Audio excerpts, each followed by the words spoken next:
Hello दोस्तों, आप सभी को नमस्कार। धन्यवाद हमसे जुड़ने के लिए और सब्सक्राइब और लाइक जरूर करें। चलिए शुरू करते हैं आज की कहानी। कहानी चतुर बनिया और चालाक लोमड़ी। एक गांव था जहां एक बनिया रामलाल अपनी छोटी सी दुकान चलाता था। रामलाल काफी होशियार था, लेकिन थोड़ी कंजूसी भी उसकी आदत में शामिल थी। वो हर चीज का हिसाब किताब बहुत ध्यान से रखता था। उसकी दुकान के पीछे एक जंगल था जहां से अक्सर जानवर आते जाते थे।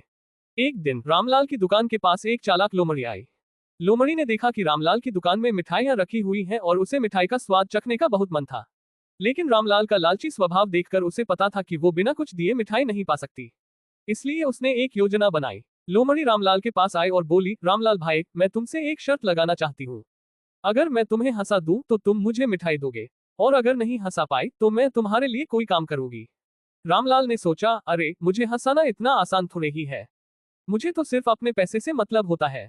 उसने तुरंत शर्त मान ली। लोमड़ी ने रामलाल को एक मजेदार कहानी सुनानी शुरू की। एक बार एक खरगोश और कछुआ दौड़ लगा रहे थे।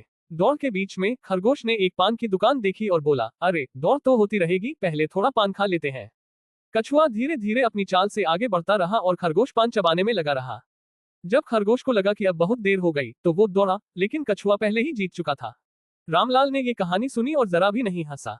उसने कहा, यह तो बहुत पुरानी कहानी है, इससे मुझे हंसी नहीं आई। लोमड़ी ने समझा कि रामलाल को हंसाना आसान नहीं है। उसने फिर से कोशिश की, लेकिन इस बार कुछ ज्यादा ही मजाकिया तरीके से। लोमड़ी ने तरह तरह की हंसी ठिठोली की, लेकिन रामलाल टस से मज नहीं हुआ। अब लोमड़ी ने एक चाल चली। उसने रामलाल के दुकान के बाहर खड़ी गाय को देखा और कहा, रामलाल भाई, तुम्हारी गाय को तो उड़ना आता है। रामलाल ने सोचा, क्या बकवास कर रही है ये लोमड़ी। लेकिन फिर उसने देखा कि गाय सचमुच दुकान के पीछे उछल कूद कर रही थी। रामलाल ने घबराते हुए दौड़ लगाए और दुकान के बाहर पहुंचा। तभी लोमड़ी ने झट से मिठाई उठाए और भाग गई। रामलाल जब वापस आया तो उसे समझ आया कि वो तो हंसाने की बजाय खुद ही मजाक का शिकार हो गया।